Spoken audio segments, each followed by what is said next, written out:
Kui sul tuleb harjutama uus grupp inimesi, tulevad mehed, naised erinevas vanuses, erinevate elujärgedega ja igalühel on mingi oma mõte, miks nad on nagu sinu juurde jõudnud harjutama ja võimalik, et neil on ka väiksemad või ka võib-olla natukene nagu suuremad sellised mured, mida nad siis nagu lahendada tahavad. Et mis oleks see võib-olla esimene asi, millest inimene saaks alustada? No aga esimene asi, me alustamegi ikkagi hingamisest, enese rahustamisest ja koos füüsiliste harjutustega, füüsiline vorm, hingamine ja meelerahu. Need käivad kõik koos ja sealt saab nagu alguse, ei oska ju öelda inimesele, mis on kõige tähtsam, ega inimene ka ei ütle, et mul on nüüd selline probleem, mul on nüüd sellele vaja lahendust. Kes nüüd ütleb, et tal on vaja lihtsalt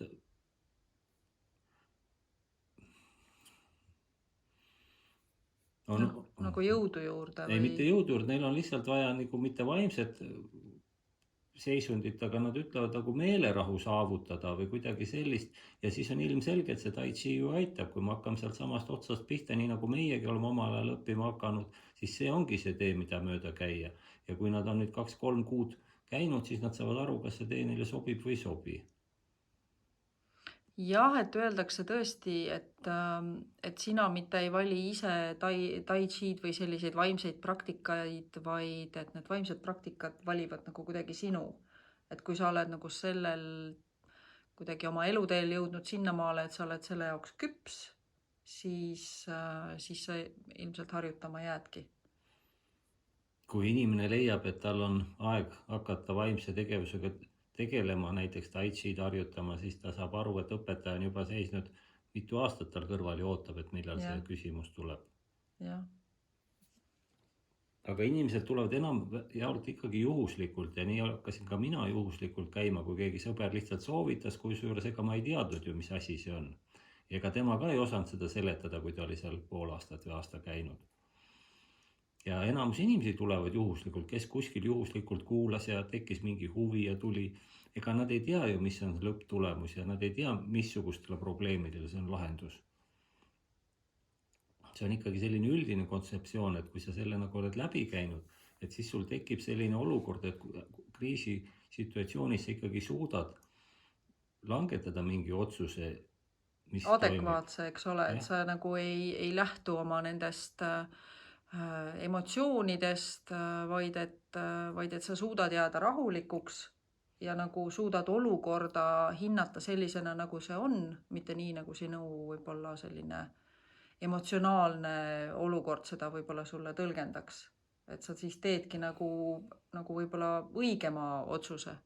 No seda nüüd kindlasti, aga just see emotsiooni juhtimine on üks asi, mida me ju tegelikult õpime. Me suudame ise oma emotsioone juhtida ja just sellist emotsiooni esile tuua, nagu meile sobib. Ja see on just see, et meil on hea ja meeldiv olla.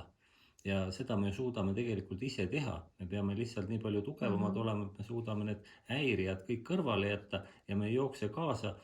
Kui tuleb keegi meie juurde ja on paanikas, et tal on nüüd see häda, siis tegelikult meie ei pea ju tormama teda päästma. Ta on ise selle olukorra omale loonud ja lihtsalt tuleb ära kuulata, tuleb järgi kontrollida, kas see ka päriselt nii on, mis inimesele esimese hooga tundus ja siis saab alles otsuse vastu võtta. Ja võib-olla ka, kui olles ise nagu sellises heas seisus oma jõu ja oma sisemise rahuga, et siis oskad ka võib-olla sellele inimesele sellist head nõu anda, et mida ta võiks teha. Tegelikult, kui sa inimesega räägid, siis tema jutus on see vastus juba olemas. Lihtsalt, kui on hea kuulaja, inimesel tihtipeale ei olegi see probleem niivõrd suur, kuivõrd ta tahab selle lihtsalt ära rääkida ja kui ta on ise selle juba välja öelnud, siis tegelikult ta teab juba ise, mis ta peab tegema. Ja kui tolle veel see sama asi nagu üle korrata, siis ta ütleb jah, aitäh, võtanu teile, nüüd ma sain selle lahendatud. Tegelikult ta lahendas selle ju ise. Ja, et kas me võime siis öelda, et tai chi tegelikult teeb inimesega rohkem nii-öelda teadlikuks iseenda jõust. Et sa hakkad nagu võib-olla rohkem tajuma seda, et sul on jõudu ja sa hakkad ka aru saama seda, et noh, nagu sinu võimuses on seda jõudu siis ka kasutada. jah, klassikud on Ja öelnud, ma ei oska öelda, keda ma nüüd tsiteerin, aga on öeldud nii, et inimeste probleem ei ole mitte see, et nad ei oska seda jõudu kasutada, vaid probleem on selles, et nad ei tea, et neil see jõud olemas on. Ehk siis tegelikult on inimestel see jõud olemas, aga kuna nad on sotsiaalse ühiskonna poolt ikkagi tõrjutud kõrvale, seal on väga palju häirijaid, väga palju kohustusi, mis neil on pandud ja nad ei suuda enam reageerida, mis asju on neil õigus otsustada muuta ja mis asju nad peavad siis luba küsima ja teistel laskma muuta. Ehk siis need reeglid, ühiskonna reeglid on läinud juba nii keeruliseks, et need ajavad inimesi segadusse. Ja kui ma nüüd ütlen, et see ongi nagu olnud selle süsteemi eesmärk neid inimesi segadusse ajada, siis see läheb jälle sinna patta, mida me ei tohi kuhugi kirja panna. aga nagu siin salvestaja on sellega päri. Jah, ja Et nii see salvestaja on. oskab neid välja lõigata, neid õigeid jutte. jah, seda Jah. kindlasti. Nii, mis me veel räägime? Noh, see Jõust samast me emotsioonist rääkisime. näiteks, et see sama emotsioon, kui nüüd inimesel on rohkem jõudu, ta oskab oma emotsioone näiteks tagasi hoida, siis ta ei lähe selle asjaga kaasa, ta seisab nagu vaatab kõrvalt seda ja ta saab ju palju parema vaate. Kuidas see oli, öeldi, et endised sõjapealikud mitte kõige enne olid jah, tormasid rivi ees, mõõk käes vastase vastu, aga hiljem, kui hakkasid juba strateegiad ja suuremad lahingud, siis oli ikkagi lahingukorraldus, meeskond, pealikud olid kõik kuskil kõrval mäe otsas, kus nad nägid siis seda kogu pilti kaugelt ja oskasid sealt käske anda, kes kust peab ründama, kes peab mida tegema. Ja kui me toome selle nüüd oma igapäevaellu, siis on see täpselt seesama asi, kui meil on nüüd kõik asjad segi, töö juures on probleemid, kodus on probleemid, midagi veel laguneb, kuskilt ei suuda teha, siis selle asemel, et tormata neid kõiki asju järjekorras parandama, on võib-olla mõttekas astuda paar sammu kõrvale, mitte midagi teha ja jälgida seda olukorda, vaadata, mis siis päriselt on, mis on nüüd kiireloomulised ja mis kannatavad oodata ja mida meil ehk üldse ei ole vaja teha. Ja siis alles hakata selles järjekorras tegema ja ma usun, et sealt pooled probleemid langevad esimese vaatluse käigus juba ära. Ja meie oleme harjutanud ka sellist südameõpetaja kanali harjutust, mis ka aitab hoida nii-öelda seda nagu südant rahulikuna, et süda on just nagu keiser, kes peab tegema siis nii-öelda sealt sinu mainitud mäe otsast neid õigeid otsuseid. Et kui noh, ütleme piltlikult öeldes, kui kõik inimesed saaksid kogu aeg keisri jutule, siis keiser läheks kõigi nende murede lahendamisega üsna keerulisse puntrasse iseendaga, ma kujutan ette. Et siis ongi nagu selline hea harjutus, südameõpetaja harjutus, mis hoiab nagu südant sellises heas ja rahulikus nagu olukorras ja laseb tal siis nii-öelda asju näha ja olukordi näha sellisena, nagu need nagu inimese enda jaoks peaksid olema. Siin on huvitav küsimus veel, et selgitada, miks on hea olemine, heas tujus iseendaga rahul olemine nõuab palju jõudu. Näiteks jah, Rein on öelnud, et selleks, et hea olla, sul peab olema palju jõudu. Jah, just, aga mina saan sellest hoopis teistmoodi aru. Selleks, et olla heas tujus ja olla iseendaga rahul, ei ole sugugi jõudu vaja. Jõudu on vaja selleks, et oma seda olukorda muuta. Näiteks inimene, kes on kogu aeg pahur, kes ei ole endaga rahul ja kes leiab, et ta ei saa millegagi hakkama, et tema nüüd saaks olla endaga rahul ja heas tujus, võt temal on see eriti raske, sest ta peab oma suhtumist muutma ja selle jaoks on küll väga palju jõudu vaja. Aga on olemas liik inimesi, kellel on kogu aeg kõik hästi. Nad on endaga rahul, nad on õnnelikud, nad naeratavad kogu aeg ja kui sa hakkad nendega nagu koos olema kauem ja jälgima neid, siis vaatad, et tegelikult midagi head ei ole ju. Lihtsalt nemad hindavad seda olukorda sellisena ja ei võta seda omale probleemina. Ja nendel ei ole absoluutselt jõudu selleks vaja, et tunda ennast õnnelikuna, heas tujus olevana ja rahul olevana. et siis, et me ei saa nagu muuta alati kõike seda, mis nagu maailmas ja meie ümber juhtub.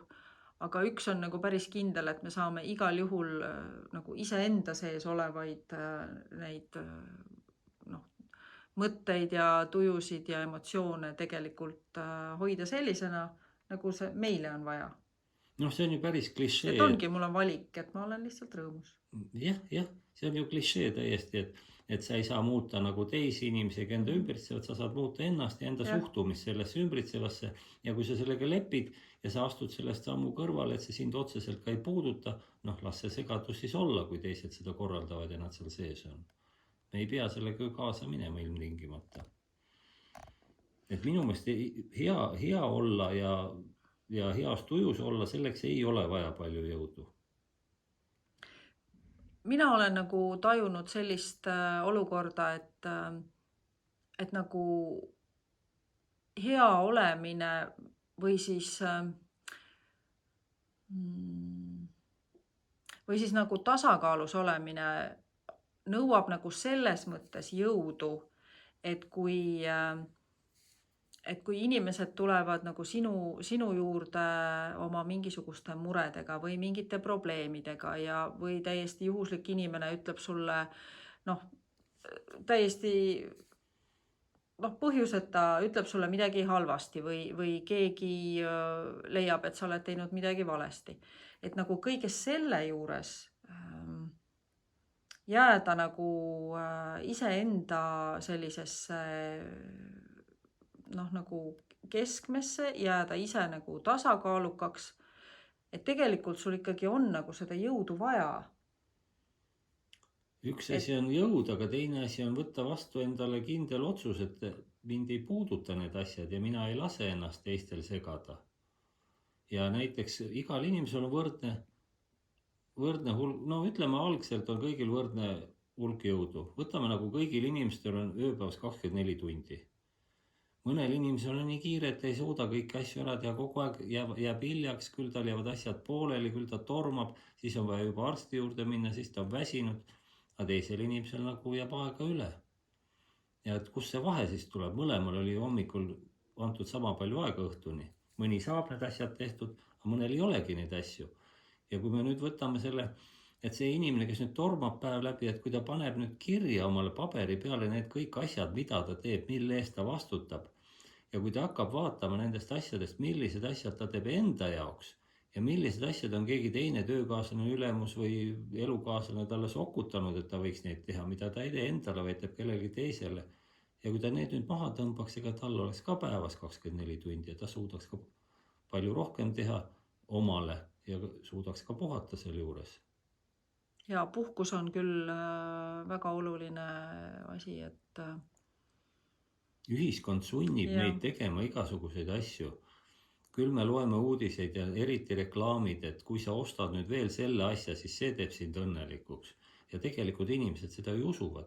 Reklaamitegijad on niivõrd kogenud ja nad on psühholoogid, nad ju teavad, mida inimene usub, kuidas ta seda loeb ja nad teevad täpselt sellised reklaamid, et nii kui tuleb uus telefon välja, siis on kõigil seda kohe vaja, tuleb järjekord, inimesed seisavad telkidega uksedega nädal aega, et seda telefoni saada ja neil on päriselt seda vaja. Aga kui need nüüd maha tõmmata ei osta seda telefoni, tegelikult ei juhtu ju ka midagi. Ei juhtu. Aga teisest küljest inimestel kuidagi inimeseks olemisega ikkagi kuidagi nagu käib kaasas ka mingi selline areng, uudishimu, et ma ikkagi tahan seda mingisugust uut telefoni ja võib-olla tahan seda uut kreemi proovida ja nii edasi, et see inimeseks olemine on ikkagi ka paras väljakutse, et kuidas sa siis leiad selle oma teekonna, mis sind vaimustab ja mille puhul sa nii-öelda saad areneda ja iga päev pakub sulle nagu uusi võimalusi. Et minu meelest Tai Chi on nagu üks selline asi, mis on nagu lõputu õppimise protsess. See on nagu tõesti üks asi, mis on kohe üks asi. Terve elu on õppimise protsess. Seda ka, lihtsalt enamusel inimestel, kellel juba on hästi palju asju vaja, neil ei ole aega enam õppida. õppimiseks aega ei jätku, ma tean ise väga mitut inimest, kellel ei ole aega siia trenni tulla lihtsalt. Neil on palju muid asju vaja teha. Aga see on jälle see ühiskondlik surve ja kui näiteks, ega meilgi on vabadus, me võime osta uue telefoni, uue auto, uue televiisori, ükskõik mis asja võime osta, aga me ei saa neid osta korraga ja laenu peale 1 aasta jooksul. Me peame ikkagi kainelt arvestama oma võimalusi ja oma vajadusi ja vastavalt vajadustele ja võimalustele ostma. Ja kui on tõesti rohkem vaja, siis tuleb lihtsalt rohkem tööd teha. Aga praegune õpetus ju on niimoodi, et võtke laenu, te saate kohe, maksate 2 aastat, teil on kõik kohe olemas, aga need intressid ju tegelikult lämmatavad ju lõpuks ära. Ja inimesed jäävad seda uskuma, nad lähevad sellega kaasa ja pärast ongi orava rattas ja ta peabki tegema rohkem tööd, sest lisaks selle asja ostmisel on tal vaja ka intressid maksta, lepingutasu maksta ja Arstile ka. Ja veel muudki asjad, jah. Ja viivised ka, kui ta õigeks ajaks ei jõua tehtud ja siis lähebki ja inimesel elu psühholoogile ka. kiireks. Ja kõigile. Mina ärkan hommikul üles ja mina vaatan, et mul on jälle terve päev tulnud. Kunagi ma käisin kuskil kursusel ja seal kogenud psühholoog ütles mulle, et inimene saab kõiki asju juurde, saab raha juurde, saab väärtusi juurde, mis iganes ta tahab, ainuke asi, mida ta ei saa, on aeg. Ja mina tõusin püsti, ütlesin, sorry, mina saan igal hommikul saan uue päeva ja järgmine hommik jälle uue päeva ja aega tuleb lõputult juurde kogu aeg. Tema ei osanud selle peale midagi öelda, tema oli jälle õppinud kuskil ülikoolis ja tema teadis, et aega juurde ei tule. Talle oli nii õpetatud, minule küll tuleb.